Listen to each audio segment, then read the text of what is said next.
श्री स्वामी समर्थ. नमस्कार. सातारा मेजवानीमध्ये आपल्या सर्वांचं खूप खूप स्वागत आहे. आज मी भाजणीचं थालीपीठ करून दाखवणार आहे.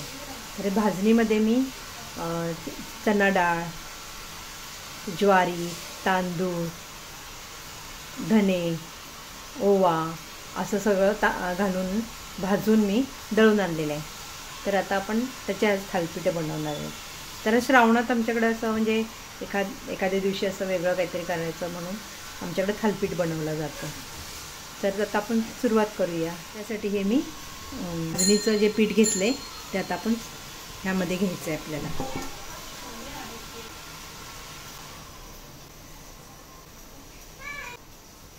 तर हे आपण पीठ घेतलेलं आहे थालीपीठासाठी. आता त्यामध्ये आपल्याला सगळे साहित्य घालायचे आहेत. तर आता आपण सुरुवात करूया. मिरची पावडर, धना जिरा पावडर 1 चमचा मोठा, हळद आपल्याला थोडीशी घालायची, हिंग, मध्ये आपल्याला तीळ भरपूर घालायचे, ओवा घालायचा आहे. ओवा जर आपण थोडा हातावर असं हे करून घालायचा म्हणजे त्याचा वास पण छान येतो.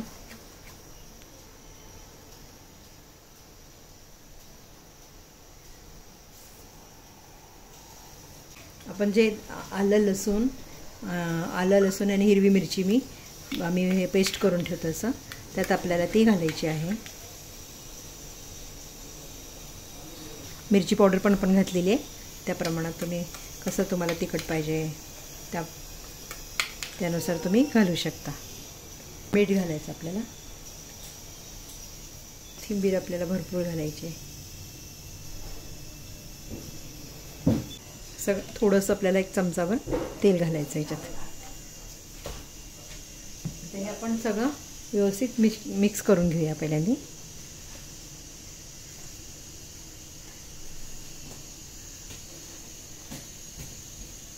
आपल्याला कांदा पण आणि बारीक चिरून घालू शकतो आपण ह्याच्यात. आपल्याला कांदा चिरून टाकायचा. 1 मोठा कांदा मी चिरून घेतलेला आहे.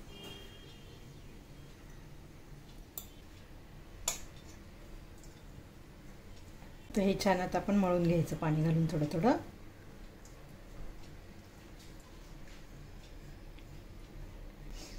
भाजणीच्या ह्याच्यामुळं खूप वास छान येतो पिठाचा.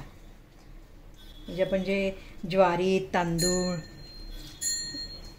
धने, ओवा हे जे सगळं आपण भाजून घालतो ना, मळताना पण घालतो आणि भाजणी करताना पण आम्ही टाकतो.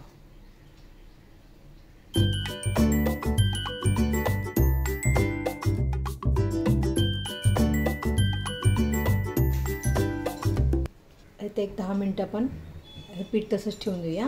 नंतर आपल्याला थालीपीठ बनवायचे आहेत. आता आपले पीठ भिजवून आपले 10 मिनटं झालेली आहे. आता आपण लाटायला सुरुवात करूया. लाटायचं म्हणजे आपल्याला थापायचं आहे खरं. आता यामध्ये पहिल्यांदा आपण काय करायचं, पाणी घ्यायचं म्हणजे आपल्याला थापायला लागेल पाणी. आणि थोडंसं ह्यामध्ये ना तेल मिक्स करायचं आहे आपल्याला. तर 1 रुमाल किंवा असा 1 पातळ कपडा घ्यायचा आहे. त्याच्यावर आपण आता थापायचं आहे.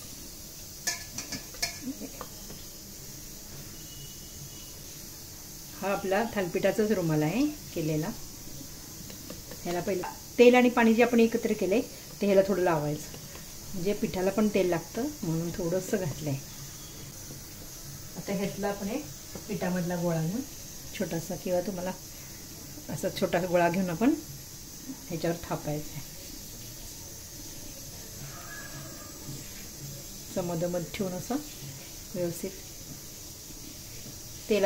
तेल पाणी जे केले ते वाटीतलं ते थोडंसं आपण असं हाताला लावत राहायचं म्हणजे आपल्या हाताला पण चिटकत नाही. त्यात तेल पण आहे आणि पाणी पण आहे त्यामुळे दोन्ही ते आपण मिक्स केल्यामुळे असं थापलं जातं.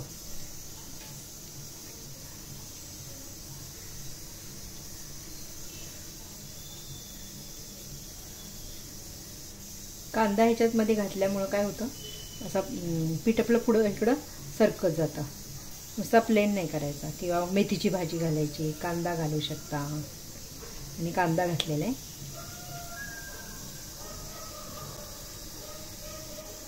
असं दाबत दाबत बाहेरच्या साईडला आपण असं हे प्रेस करत जायचं.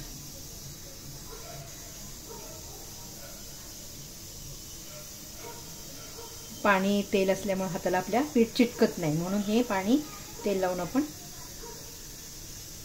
मिक्स करून जे हाताला लावतो ते तेवढ्यासाठी. तवा मी तापत ठेवलेला आहे. आता आपण ह्याला असे होल पाडायचे असे.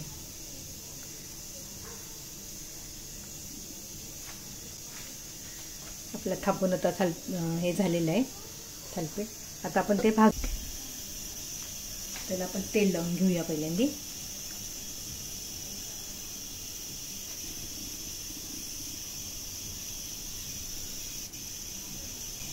सावकाश करायचं ही क्रिया आपण, कारण का रुमाल पण आपला व्यवस्थित सांभाळायला लागतो, खालच्या साईडला जाऊन नाही द्यायचा.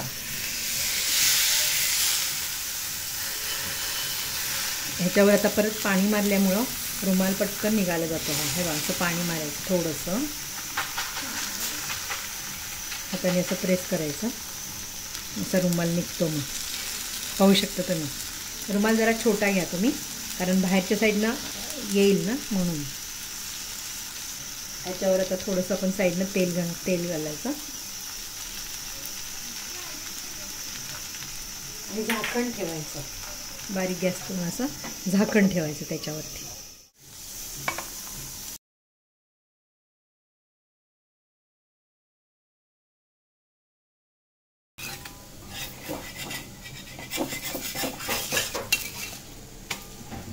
मस्त छान भाजलेलं आहे. वास पण मस्त एकदम.